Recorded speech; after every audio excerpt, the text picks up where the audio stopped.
যে হোক সেটা 9/11 সেই টুইন টাওয়ারের দুর্ঘটনা নিউ ইয়র্কে, হোক সেটা 7 জুলাইয়ের লন্ডনে সেই বোমা বিস্ফোরণ, অথবা 93 বোম্বের সেই সিরিয়াল বোম ব্লাস্ট, অথবা 11 জুলাইয়ের সেই বিস্ফোরণ, অথবা হোক সেটা নিরীহ মানুষকে হত্যা করা আফগানিস্তানে, ইরাকে, গুজরাটে আর বসনিয়ায়, হোক সেটা প্যালেস্টাইনে, লেবাননে, দেখতে পাবো এইসবের পেছনে কলকাঠি নাড়ছে সেই পলিটিশিয়ানরা। যখন লন্ডনে ছিলাম তখন আমি ভাবছিলাম কেন এই 21 জন মুসলিমকে অ্যারেস্ট করা হয়েছে। সরকার বলল তারা নাকি কয়েক মাস ধরে এদের উপর নজর রাখছিল। কিছু লোকের সাথে আমার কথা হয়েছে যারা এই লোকগুলোকে ভালোভাবে চিনত, তারা বলছে অসম্ভব, তারা কখনোই এমন ছিল না। তখন দেখা গেল লোকজন অপেক্ষা করছে কখন এই খবরটা তারা জানতে পারবে। সেই সময় ইসরায়েল লেবাননে আক্রমণ করছিল, হাজার হাজার মানুষ মারা যাচ্ছে, ইংল্যান্ডে এটা নিয়ে বিক্ষোভ হচ্ছিল। তখন মনোযোগটা ঘুরিয়ে দেওয়া হলো। 21 জন মুসলমান বোমা মারতে যাচ্ছিল, এয়ারলাইন্সে অ্যারেস্ট করা হলো, অনেক বড় খবর। তাই লোকজন ভুলে গেল লেবাননে হাজার হাজার মানুষ মারা যাচ্ছে। এই ঘটনা ইন্ডিয়াতে কার্গিল, পলিটিশিয়ানদের কোনো সমস্যা হচ্ছে কার্গিলের কথা বলো, শত্রুর কথা বলো পাকিস্তান, মনোযোগ সরানো, পলিটিক্স, হোক সেটা আমেরিকায়, হোক ইংল্যান্ডে অথবা ইন্ডিয়ায়। আসল কারণটা হলো পলিটিশিয়ানরা। আমরা জানি এই দেশে প্রায় 60 বছর আগে ব্রিটিশরা আমাদের শাসন করত, আর তাদের পলিসি ছিল ডিভাইড অ্যান্ড রুল। 60 বছর আগে আমরা ব্রিটিশদের কাছ থেকে স্বাধীন হয়েছি, কিন্তু দুর্ভাগ্যের কথা তারা চলে গেছে, কিন্তু তাদের পলিসি এখনো রয়ে গেছে। আর আমাদের ইন্ডিয়ান পলিটিশিয়ানরা তারাও এই পলিসিটাকেই প্রয়োগ করছে। তারা এই পলিসিটাকে প্রয়োগ করছে ভোট ব্যাংকের জন্য। রেকর্ড থেকে আমরা জানতে পারি যে পৃথিবীতে সবচেয়ে বেশি সাম্প্রদায়িক দাঙ্গা হয় যে দেশটাতে, সেটা হলো ইন্ডিয়া। প্রতিদিন না হলেও প্রতি সপ্তাহে অন্তত একটা সাম্প্রদায়িক দাঙ্গা হয় আমাদের এই মহান দেশে। অনেকগুলি মহান ধর্ম আছে, সবচেয়ে বেশি সাম্প্রদায়িক দাঙ্গা, আর এর বেশিরভাগের কারণটা হলো প্রত্যক্ষ বা পরোক্ষভাবে পলিটিশিয়ানরা ভোট ব্যাংকের জন্য, ক্ষমতার জন্য, টাকার জন্য তারাই এগুলো তৈরি করে। এছাড়া সাধারণভাবে অমুসলিমদের সাথে আমার কথা হয়, কারণ এটাই আমার পেশা, আমার জীবিকা। আমি বিভিন্ন ধর্মের একজন ছাত্র, অনেক মানুষের সাথে আমার কথা হয়। প্রায় ক্ষেত্রেই সাধারণ ইন্ডিয়ানরা, হোক সে হিন্দু বা মুসলমান, প্রায় সবাই একসাথে মিলেমিশে বসবাস করতে চায়, সবাই একসাথে শান্তিতে বসবাস করতে চায়। আমাদের অমিলগুলো না হয় থাকুক, আমরা যুদ্ধ চাই না, কিন্তু এই পলিটিশিয়ানরা আর এই পলিটিশিয়ানরাই বিভিন্ন ধর্মের মানুষের মধ্যে শত্রুভাবাপন্ন সম্পর্ক তৈরি করছে, যাতে করে তাদের ভোট ব্যাংক ঠিক থাকে। আর আপনারা দেখবেন যে প্রায় সবগুলো রায়টেই প্রত্যক্ষ বা পরোক্ষভাবে তারাই পেছনে রয়েছে। আমরা জানি যে কয়েক বছর আগে একটা রাজনৈতিক গুজব ছিল বাবরি মসজিদ আর রামের জন্মভূমি নিয়ে। আপনারা এই ঘটনার কথা শুনেছেন অযোধ্যায়। আমার প্রশ্ন হলো, আমাদের হিন্দু মুসলমানদের মধ্যে কতজন আমরা এই বাবরি মসজিদ আর রাম জন্মভূমির কথা জানতাম? পলিটিশিয়ানরা এই গুজবটা ছড়ানোর আগে আমরা কতজন জানতাম? আমি আগে কখনোই শুনিনি বাবরি মসজিদ। আমি অনেক হিন্দুকে জিজ্ঞেস করেছি, তারা এটা আগে কখনো শোনেনি। যখন পলিটিশিয়ানরা এই গুজবটা দেশের মধ্যে ছড়ালো, মানুষের খবরটা জানলো। আর আমরা জানি যে 1992 সালের 6 ডিসেম্বর অযোধ্যায় বাবরি মসজিদে সেদিন অনেক লোক জড়ো হয়েছিল। সুপ্রিম কোর্ট পরিষ্কারভাবে বলে দিয়েছিল যে বাবরি মসজিদের কাছাকাছি কোনো লোক জড়ো হতে পারবে না। পলিটিশিয়ানদের একটা দল, তারা একটা পলিটিক্যাল গুজব বানালো, গুজবটা রামের জন্মভূমি আর বাবরি মসজিদ নিয়ে। 6 ডিসেম্বর লোকজন সেখানে জড়ো হলো। সরকারি দলের পলিটিশিয়ানরা ভালো করেই জানে যে তাদের পেছনে সুপ্রিম কোর্ট আছে, তারা খুব সহজে লোকজন সরিয়ে দিতে পারতো, সহজেই। কিন্তু তারা ভাবলো যদি এদের থামাই তাহলে ভোট পাবো না, তাই লোকজন জড়ো হতে থাকুক। লোকজন জড়ো হলো, আর তারপর তাদের কথায় স্বতঃস্ফূর্তভাবে যে হাজার হাজার লোক জড়ো হয়েছিল, স্বতঃস্ফূর্তভাবেই তারা বাবরি মসজিদ ধ্বংস করে ফেললো প্ররোচনা ছাড়া। তখন এই খবরটা সরাসরি অনেক স্যাটেলাইট চ্যানেলে দেখানো হয়েছিল। বলুন তো, এই লাঠিয়া ত্রিশূল দিয়ে কিভাবে আপনি মসজিদ ভাঙবেন? এটা কি সম্ভব? না। তারা সেখানে বোমা ফাটিয়েছিল রীতিমতো পরিকল্পনা করেই। তারা এই বোমাগুলো মসজিদে ফাটিয়েছিল। সবাই বুঝতে পারবেন, আপনাদের এজন্য বোমা বিশেষজ্ঞ হতে হবে না, নিজের চোখেই দেখতে পাবেন সেখানে বোমা ফাটানো হয়েছিল বলে মসজিদে ধ্বংস হয়েছে। আর লাঠিয়া ত্রিশূল থেকে মসজিদ ভাঙা যায়? সম্ভবত জর্জ বুশ বাবরি মসজিদের এই ঘটনাটা দেখেছিলেন, সেজন্যই তিনি 9/11-এর এই ঘটনাটা ঘটাতে পেরেছিলেন। এটা কি ভেতরের কাজ, সে ব্যাপারে বলার মতো সময় এখানে নেই। এই টপিকের উপরে একটা লেকচার দেওয়া যায় যে 9/11 ভেতরের লোকের কাজ। অনেক আমেরিকান এরকম কথা বলেছে, হয়তো বাবরি মসজিদ দেখে উনি আইডিয়া পেয়েছিলেন, তারপর আমেরিকা তো ঘটিয়েছেন। যাই হোক, এদিকে কি হলো, এরপর ইন্ডিয়ায় রায়ট শুরু হলো, পুরো দেশ জুড়েই রায়ট শুরু হলো। এটাই দেশ বিভাগের পর সবচেয়ে বড় রায়ট। আর পুরো দেশ জুড়ে হাজার হাজার নিরীহ মানুষ মারা গেছে, বেশিরভাগই তার মুসলমান। কাকে দোষ দেবেন? ইন্ডিয়ান সাধারণ মানুষকে প্ররোচিত করেছে পলিটিশিয়ানরাই। লড়ো, অন্য ধর্মের মানুষদের মেরে ফেলো। সাধারণ মানুষ প্ররোচিত হচ্ছে আর পলিটিশিয়ানদের হাতের পুতুল হচ্ছে। আমরা জানি যে বোম্বেতেও তখন সবচেয়ে বেশি ক্ষতিগ্রস্ত হয়েছিল বোম্বে। দেশ বিভাগের সময়ও সেই সময় বোম্বেতে যে রায়ট হয়েছিল সেটা বোম্বের ইতিহাসে সবচেয়ে ভয়ঙ্কর রায়ট। সেই সময়েও এত বেশি লোক মারা যায়নি যে পরিমাণ লোক 92-93 সালের রায়টে মারা গিয়েছিল। পুলিশ যদি এখানে চাইতো খুব সহজে রায়টটা থামাতে পারতো, খুব সহজেই।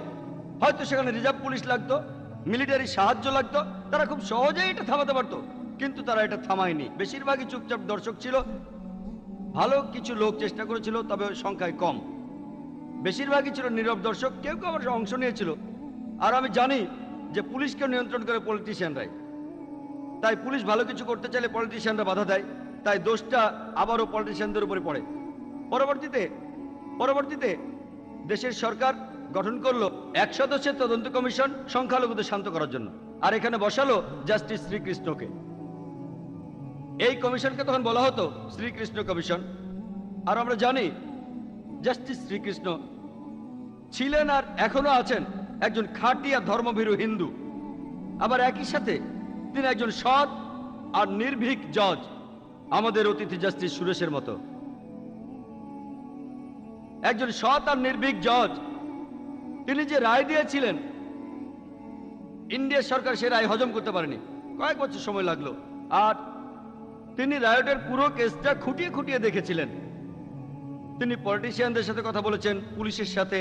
তিনি নিজে সে সময় 26টা পুলিশ স্টেশনে গিয়েছিলেন, সবগুলো রেকর্ড দেখেছেন, কথা বলেছেন পুলিশ অফিসারদের সাথে, জুনিয়র সিনিয়র, ভিকটিমদের সাথে কথা বলেছেন, মিডিয়ার সাথে বলেছেন। আর এভাবে অনেক রিসার্চের পর প্রকাশ করলেন। এই হলো সেই dummy verdict by Srikrishna commission. তিনি এই বইতে লিখেছেন কিভাবে আমরা এই রায়টগুলো ঠেকাতে পারি, তবে সেটা করতে সময় লাগবে। আর এই সময়ের মধ্যে সরকার বলল যা হওয়ার হয়ে গেছে। তারা জানতো যে যদি তারা রিপোর্ট অনুযায়ী কাজ করে তাহলে হয়তো ভোট ব্যাংকটা হারাবে। প্রথমে সংখ্যালঘুদের শান্ত করার জন্য তারা একটা কমিশন বানালো। কতগুলো কমিশন বলতে পারবো না, আমি আসলে জানি না যে কতগুলো কমিশনের কথা মতো কাজ হয়েছে। মনে হয় জাস্টিস সুরেশ বলতে পারবেন ইন্ডিয়ায় এই পর্যন্ত কতগুলো কমিশন হয়েছে, তার কতগুলো সিদ্ধান্ত কার্যকর হয়েছে, কতগুলো। আর আমরা হ্যাঁ ভাই, আমার নাম হলো শাম সুনার। আমি মারাঠি মহানগর পেপারে কাজ করি, চাকরি করি। আজ আপনার লেকচার শুনে আমি প্রশংসার ভাষাও হারিয়ে ফেলেছি। কিন্তু আমার এটা মনে হয় যে ভারতে হিন্দু আর মুসলমানদের এক হওয়ার জন্য কিছু না কিছু একটা করা দরকার। আমার সেটাই মনে হয়, আর তাই করছি গত 10-12 বছর ধরে। কিন্তু আমি আপনার মুখ থেকে শুনতে চাই যে ভারতে বস্তিতে যারা থাকে তারা গ্রাম থেকে এসেছে, বোম্বেতে এসেছে রুটি রুজির জন্য। এই বস্তিগুলোতে যে হিন্দু আর মুসলমান আছে তারা একে অন্যকে অপছন্দ করতে পারে আর অপছন্দ করেও। এখন এই অপছন্দগুলোকে দূর করার জন্য আপনার কি মতামত? ইন্ডিয়াতে হিন্দু আর মুসলমান ধর্মের লোক কিভাবে একসঙ্গে পাশাপাশি থাকতে পারবে? ভাই, আপনি খুব সুন্দর একটা প্রশ্ন করেছেন। এই ব্যাপারটাতে আমার মতামত কি যে আমরা কিভাবে হিন্দু আর মুসলমানদের একতা আনতে পারবো, কিভাবে তাদের একত্রিত করতে পারবো, এর উত্তরে আমি বলবো আমার একটা ভিডিও লেকচার আছে হিন্দু ধর্ম আর ইসলামের সাদৃশ্যগুলো নিয়ে।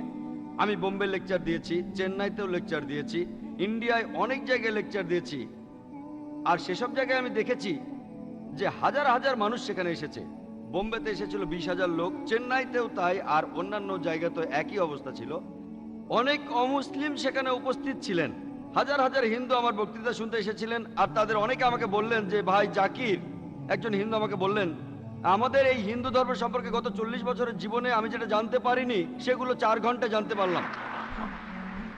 আমি এক্ষেত্রে কোরআন মেনে চলি, যেটা আছে সূরা আল ইমরানের 64 নম্বর আয়াতে, تعالوا إلى كلمة سواء بيننا وبينكم এসো সেই কথা যাহা আমাদের এবং তোমাদের মধ্যে একই। প্রথমটা কি? ألا نعبد إلا الله। আমরা এক আল্লাহর উপাসনা করি। আমাদের বুঝতে হবে, আর এটা কখনোই মনে হয় না যে হিন্দু ধর্ম একই জিনিস, ইসলাম ধর্ম একই জিনিস, খ্রিস্টান ধর্ম একই জিনিস।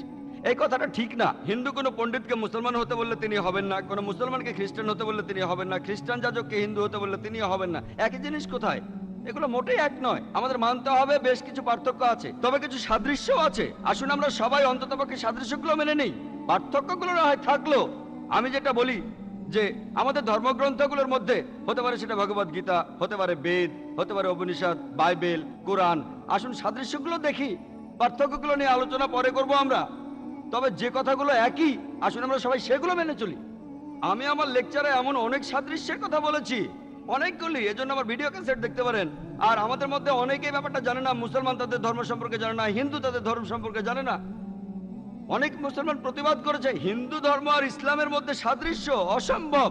অনেক লোক এসেছিল শুধু তর্ক করার জন্য, যেন আমি আজে বাজে বকছি। হিন্দু আর মুসলমান একই, অসম্ভব। কিন্তু তারা যখন আমার লেকচার শুনলো তখন বিস্মিত হলো। যারা তর্ক করতে এসেছিল তারাও সে কথাগুলো মেনে নিল, আর অনেক হিন্দু সেখানে ছিল।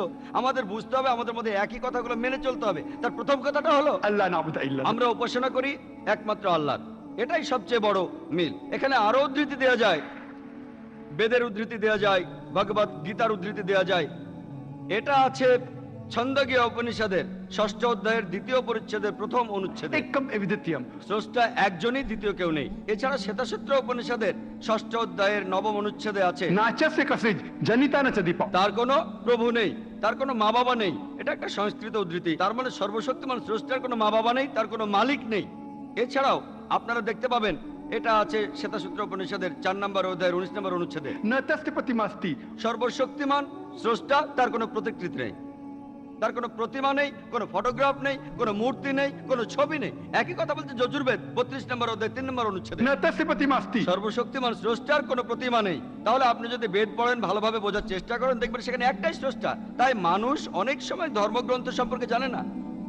আর এই প্রশ্নটা কয়েকদিন আগে আমাকে করা হয়েছিল স্টার নিউজ চ্যানেলের একটা সাক্ষাৎকারে। আমাকে প্রশ্ন করেছিল, জাকির ভাই, বন্দে মাতরম শব্দটা, এটা সম্পর্কে আপনার মতামত কি? এই শব্দটাকে মুসলমানরা বলতে পারবে? আমি বললাম মুসলমান বলতে পারবে কিনা সে ব্যাপারে পরে আসছি, আগে বলি হিন্দু ধর্ম কি বলে। তিনি প্রথমে বোঝেননি আমি কি বলতে চাচ্ছি। আমি বললাম বেদের পণ্ডিতরাও বলবেন, বেদে বলা আছে যে স্রষ্টার কোনো প্রতিমা নেই। তাই আপনি যখন বলছেন বন্দে মাতরম, অর্থাৎ এই দেশ আপনার মা, তাকে স্রষ্টা বলছেন। এখানে পণ্ডিত লোক, আমি সাধারণ মানুষের কথা বলছি না যারা ধর্মগ্রন্থ সম্পর্কে বেশি কিছু জানেন না। তবে পণ্ডিত কাউকে জিজ্ঞাসা করেন, তিনি বলবেন বন্দে মাতরম আর বেদের কথা পরস্পর বিরোধী।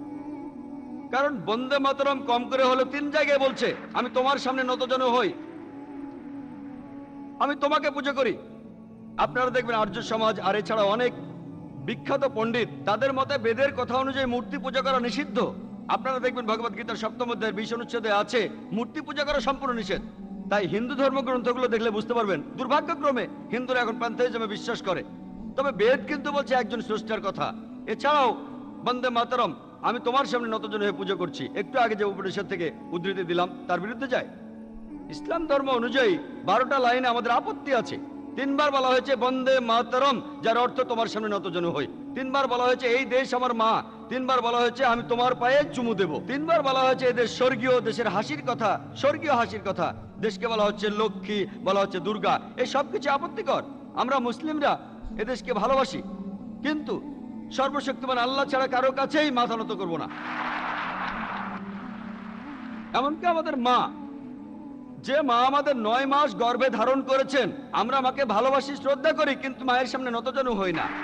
আমাদের নিজেদের মা,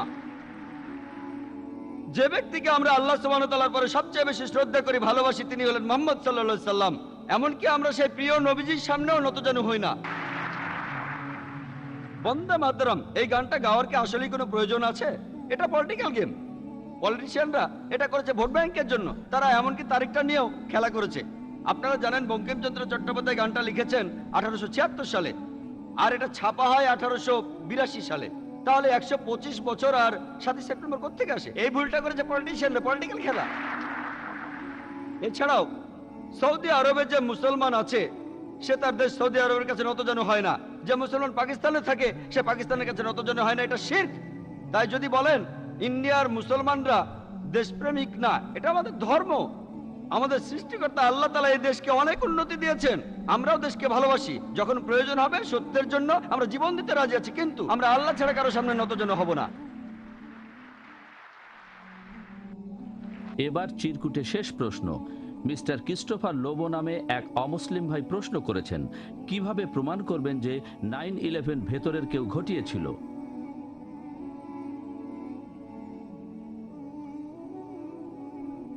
ভাই লোবো প্রশ্ন করলেন কিভাবে আমি প্রমাণ করব 9/11 ভেতর থেকে ঘটানো হয়েছে। আমি এখানে কিছু প্রমাণের কথা বলতে পারি, প্রমাণ করেছেন অন্য কিছু লোকজন।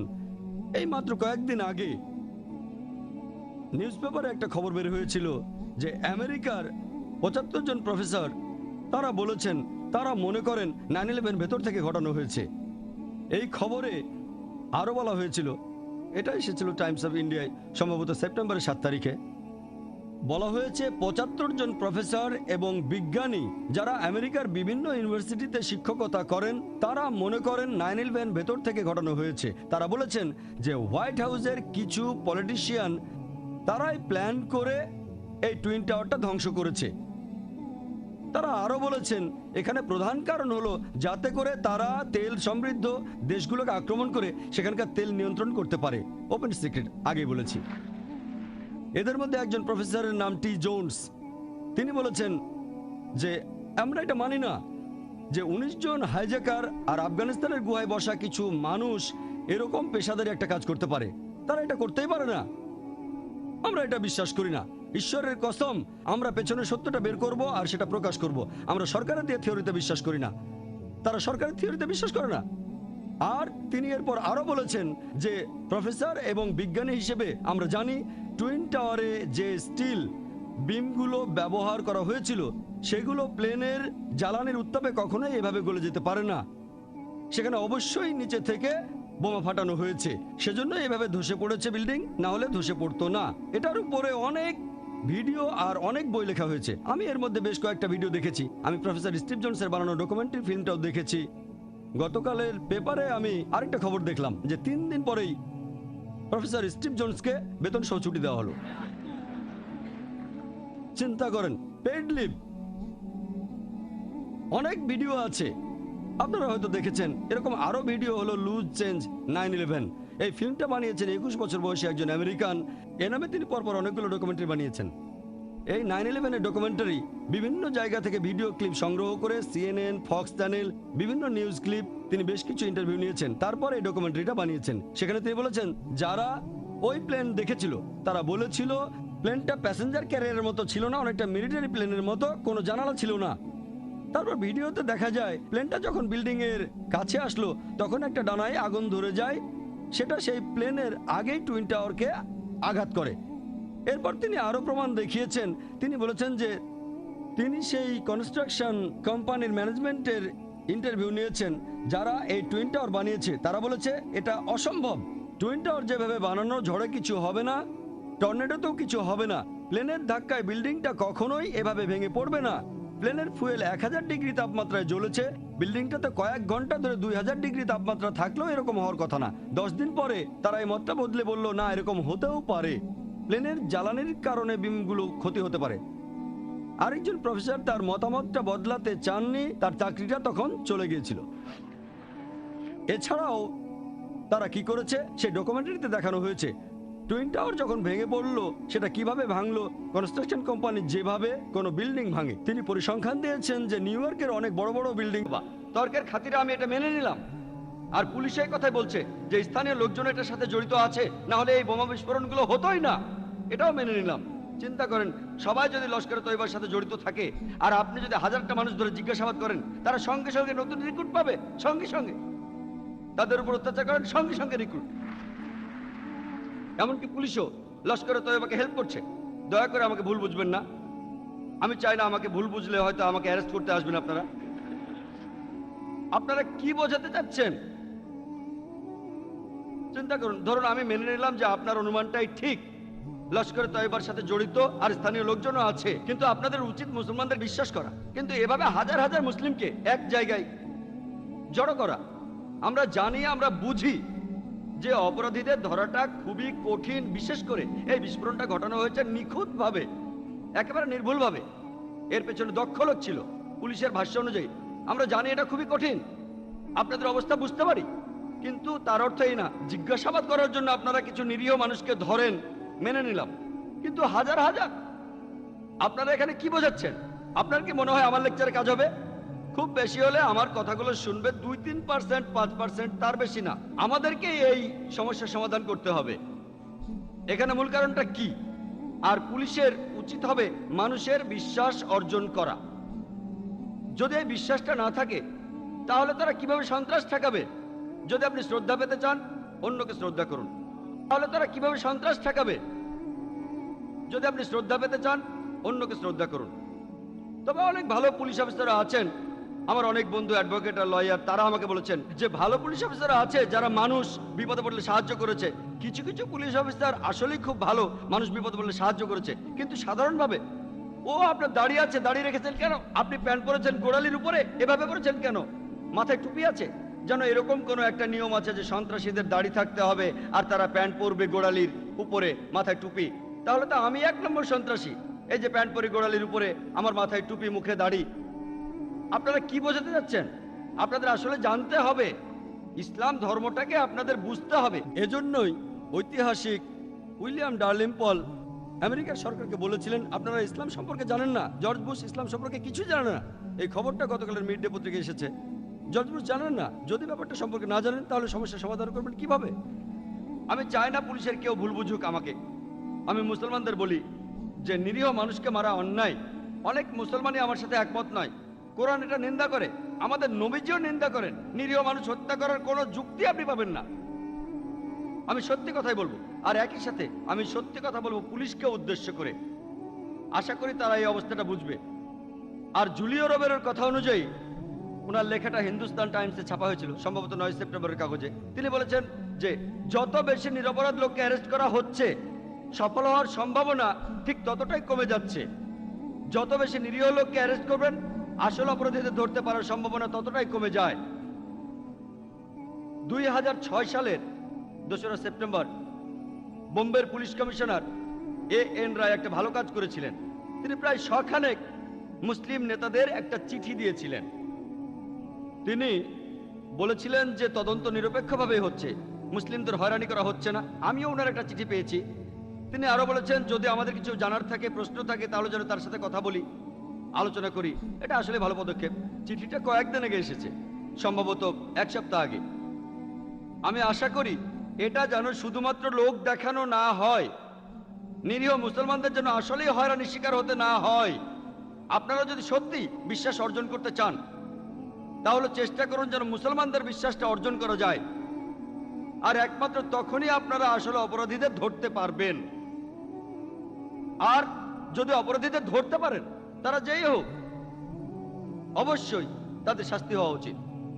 আমরা জানি যে কর্তৃপক্ষ তারা আমাদের বলে যে কেন বেশিরভাগ মুসলমানদের ধরা হচ্ছে।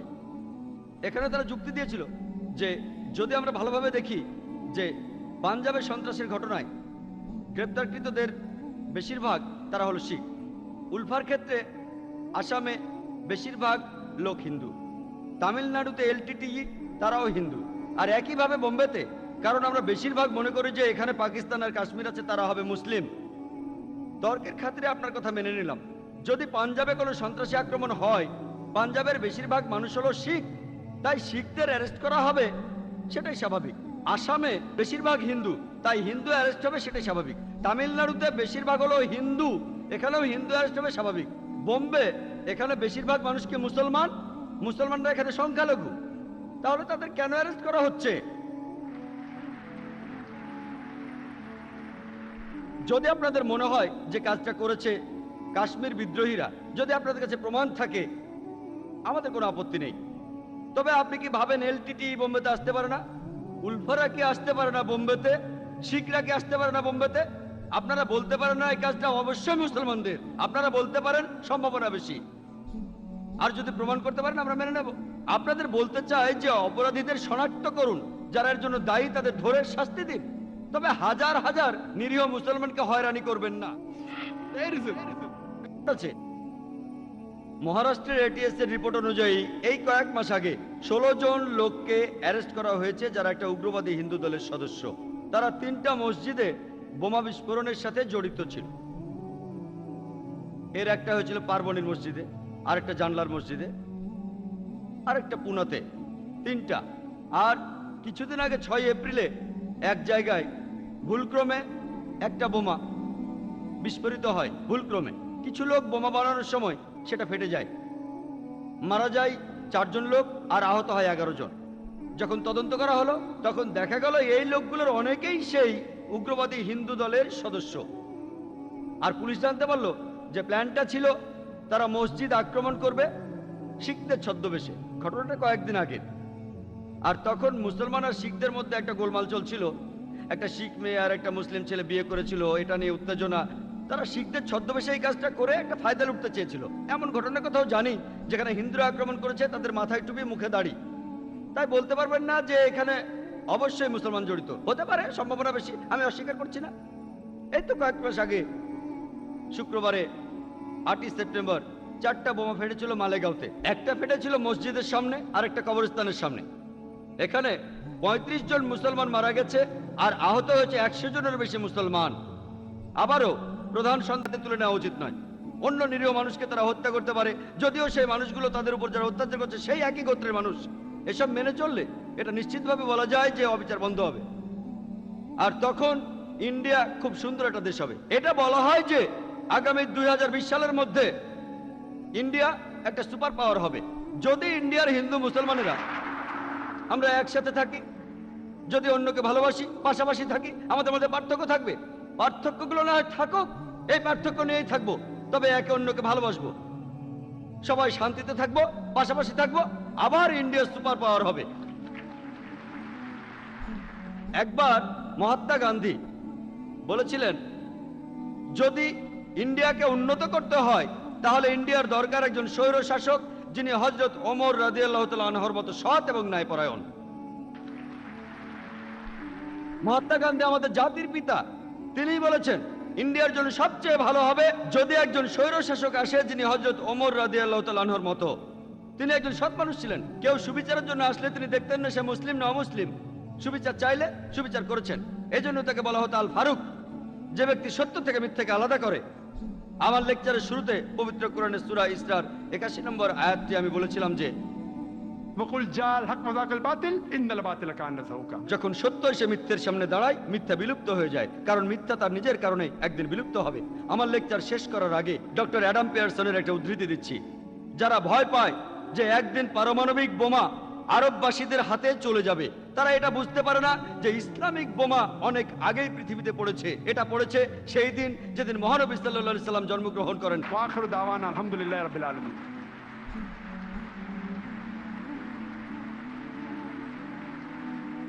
এতক্ষণ এই বক্তৃতা শোনার জন্য আপনাদের সবাইকে অনেক ধন্যবাদ। আশা করি আমাদের প্রশ্নোত্তর পর্ব থেকেও আপনারা অনেক কিছু জানতে পারবেন। প্রথমে আমি অনুরোধ করব মহিলাদের মধ্য থেকে কাউকে প্রশ্ন করার জন্য।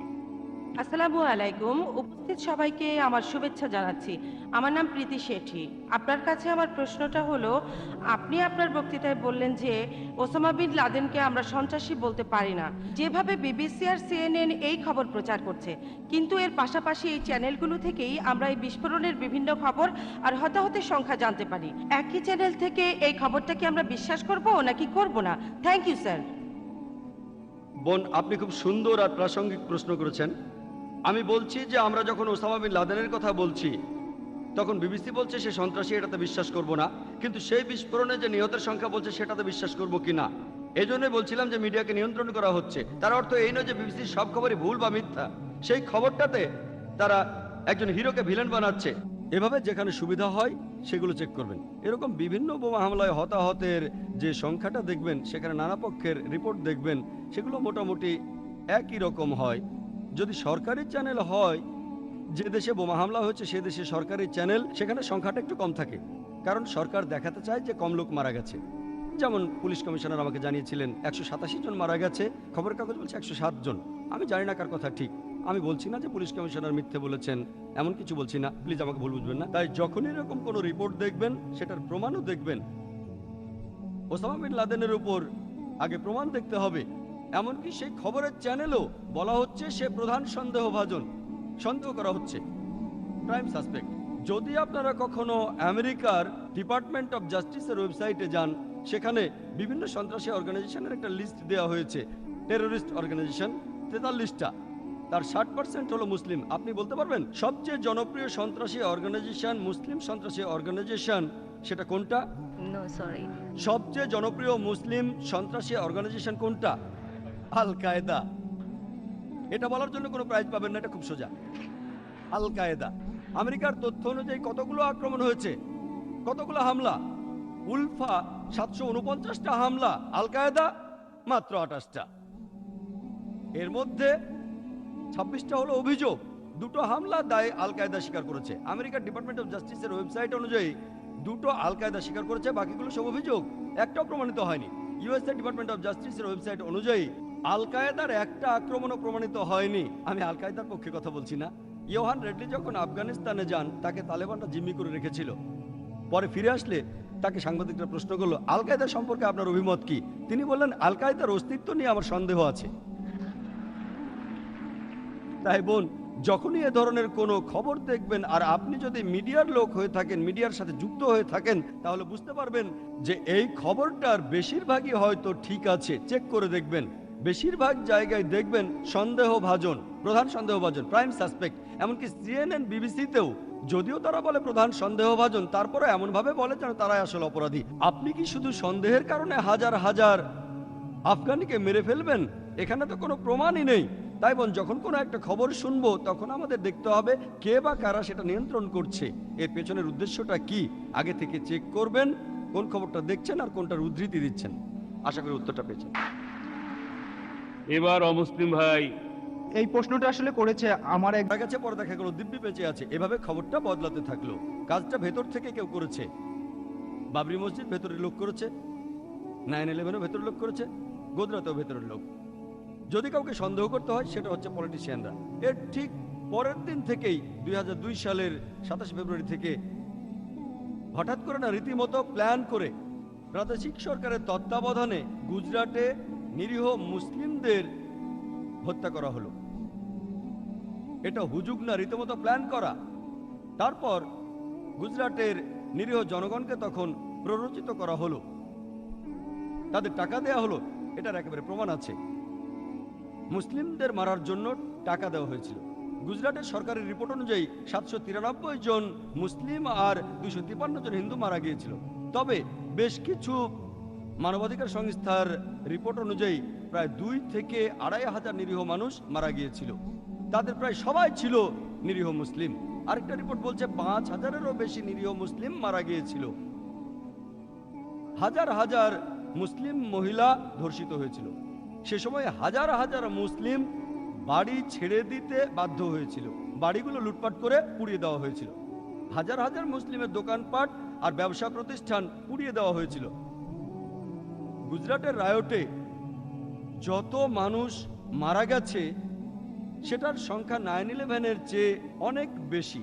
গুজরাটের মানুষজনের যে ক্ষতি হয়েছিল, সেটা 9/11-এর ক্ষতির চেয়ে অনেক অনেক বেশি ছিল। তারপরও জর্জ বুশের মত অনুযায়ী গুজরাটে যারা গণহত্যা চালিয়েছিল তারা সন্ত্রাসী নয়। যদি আমেরিকানদের কোনো ক্ষতি করেন, তাহলে সমস্যায় পড়ে যাবে। আমরা জানি গুজরাটের এই রায়টের ব্যাপারে অনেক প্রমাণ আছে, অনেক বইতে এ ব্যাপারে লেখা হয়েছে, খবরের কাগজ, বুকলেট, কমিউনালিজম কম্ব্যাট ম্যাগাজিন, তারপর হচ্ছে ভিডিও ক্যাসেট, ভিসিডি, ডিভিডি। আসল অপরাধীদের সরাসরি ভিডিও ফুটেজ, চাক্ষুষ প্রমাণ, তারপরও কোনো ব্যবস্থা নেওয়া হয়নি। এমনকি ইন্ডিয়ার বিচার বিভাগ, আমার বলতে খারাপ লাগছে, গুজরাটে ব্যর্থ হয়েছে। আমার মতে পলিটিশিয়ানরা তাদের উপর প্রেশার দিয়েছিল, এতটাই প্রেশার দিয়েছিল যে ইন্ডিয়ার সুপ্রিম কোর্ট গুজরাটের হাইকোর্টের বিরুদ্ধে একটা রায় পাশ করিয়েছিল যে তারা পক্ষপাতদুষ্ট, তাদের বিচার সঠিক না। আমার মতে এটা হয়েছে রাজনৈতিক চাপে। সুপ্রিম কোর্ট অফ ইন্ডিয়া তারা গুজরাটের হাইকোর্টের বিরুদ্ধে একটা রায় দিয়েছিল যে গুজরাটের রায়টা ভুল ছিল। আমার মতে হতে পারে এটা পলিটিশিয়ানরা ক্ষমতার অপব্যবহার করেছে। আর চিন্তা করুন, তারপর দেখলাম এর কয়েক মাস পরেই আমরা দেখলাম অক্ষরধাম মন্দির হত্যাকাণ্ড। 2 জন লোককে ধরা হয়েছিল, মেরে ফেলা হয়েছিল, বলা হয়েছিল তারা মুসলমান। আর তখন বলা হলো যে এই লোক দুটো মন্দিরের মধ্যে অনেক মানুষকে মেরে ফেলেছে শুধু প্রতিশোধ নেওয়ার জন্য। আরো বলা হলো যে এই হত্যাকাণ্ড প্রতিশোধ ছাড়া আর কিছুই না, ইসলাম এটা সমর্থন করে না। তাদের হয়তো যুক্তি আছে, এই লোকগুলো যারা এই আক্রমণ করেছে অথবা যারা অন্য উপায়ে প্রতিশোধ নিয়েছে তাদের পক্ষে যুক্তি আছে। তারা বলে যে তাদের চোখের সামনে হাজার হাজার মানুষকে মারা হয়েছে, মা বোনদের আমাদের চোখের সামনে ধর্ষণ করা হয়েছে, লুটপাট করা হয়েছে। আমরা জানি যারা দায়ী তারা আমাদের প্রতিবেশী, আমাদের আশেপাশেই থাকে, প্রতিদিনই দেখা হয়। কিন্তু যখন তাদের দেখি সেই অত্যাচারের কথা মনে পড়ে। যখন তারা আইনের কাছে যায় আইন কোনো সাহায্য করে না, তাই আইন হাতে তুলে নেয়। আমি তাদের কাছে সমর্থন করছি না। ইসলাম আপনাকে এই কথা বলে না যে আইন হাতে তুলে নাও আর নিরীহ মানুষকে হত্যা করো। ইসলাম এটা সমর্থন করে না, তবে তারা সমর্থন করে। তারা বলে আমাদের মা ধর্ষিত হয়েছে, আমরা অপরাধীকে চিনি, আমাদের সামনে আছে, কেউ কোনো ব্যবস্থা নিচ্ছে না, তাই আমরা আইন হাতে তুলে নিয়েছি। যদি আপনি অপরাধীকে শনাক্ত করতে পারেন আর আপনি যদি তার অপরাধটা প্রমাণ করে তাকে শাস্তি দেন তাহলে ঠিক আছে। আপনি কোনো নিরীহ মানুষকে হত্যা করতে পারেন না, ইসলাম এটা সমর্থন করে না। অন্যায় কাজ করে আপনি কখনোই ভালো কিছু পেতে পারেন না। তাদের প্রতি আপনার সহানুভূতি থাকতে পারে, কিন্তু আমাদের মনে রাখতে হবে ইসলামে এটা অন্যায়, এটা অনৈতিক। নিরীহ মানুষ হত্যা করা, চিন্তা করুন, শখানেক নিরীহ মানুষ মারা যায় 2 জন লোকের প্রতিশোধের কারণে। এদের আপনজনেরা এখন ইসলামের শত্রু হয়ে যাবে। তারা কি অন্যায় করেছিল? সেই একই ঘটনা। আগে কিছু লোক নিরীহ মুসলমানদের মেরেছে, আপনারা নিরীহ হিন্দু মারলেন। ইসলাম এটাকে সমর্থন করে না। অপরাধীকে খুঁজে বের করুন, প্রমাণ করুন, শাস্তি দিন, ভালো, তবে কোন নিরীহ মানুষকে নয়। এরপর 2006 সালের 11 জুলাই বোম্বেতে ট্রেনের মধ্যে একের পর এক বোমা ফাটলো। 7টা বোমা বিস্ফোরণ হয়েছিল 11 মিনিটের মধ্যেই। আর এখানে 200 জনেরও বেশি নিরীহ মানুষ মারা যায়, আহত হয় 800 জনেরও বেশি। এখানে পুলিশ আর কর্তৃপক্ষ তারা বলল এই ঘটনাও গুজরাটের সেই রায়টে হাজার হাজার মুসলমান হত্যার বদলা নিতে করা হয়েছে। কর্তৃপক্ষ তখন বলল এই ঘটনায় দায়ী হলো এলইটি, লস্করে তয়বা। যদি একের পর এক ঘটনাগুলো দেখেন, এটা কি বন্ধ করা যেত? সহজেই। এর জন্য দায়ীকে 1 নম্বরে সেই পলিটিশিয়ানরা যাদের প্ল্যানে গোদ্রাতে সবরমতী এক্সপ্রেস ট্রেনের বগিটা পোড়ানো হয়েছিল, এজন্য তারা দায়ী। 2 নম্বরে কেন্দ্রে যে লোকগুলো রয়েছে কেন্দ্রীয় সরকারে, তারা এটা থামাতে পারতো, কিন্তু তারা একই দলের, সেজন্য কিছুই করেনি। 3 নম্বরে গুজরাটের সাধারণ জনগণ, তাদেরকে উস্কানো হয়েছিল মুসলমানদের বিরুদ্ধে, তারা ফাঁদে পড়েছিল আর তারা এর জন্য সমানভাবে দায়ী। 4 নম্বরে গুজরাটের পুলিশ বাহিনী, তারা সহজে থামাতে পারতো কিন্তু থামায়নি, তারাও এই জন্য দায়ী। আর আমরা রেকর্ড থেকে জানতে পারি বেশিরভাগ জায়গায় হত্যাকাণ্ডগুলো হয়েছিল পুলিশের তত্ত্বাবধানেই, তদন্ত কমিশন রিপোর্টে আছে, এজন্য তারাও দায়ী। 5 নম্বরে গুজরাটের বিচার বিভাগ, তারা কোনো ব্যবস্থা নেয়নি। 6 নম্বর যে লোকগুলো অন্যায়ভাবে প্রতিশোধ নিয়েছে, তারা যে বোমাগুলো ফাটিয়েছে, ইসলাম এটা সমর্থন করে না, তারাও সমানভাবে দায়ী। এই 6 প্রকার লোকজনই দায়ী।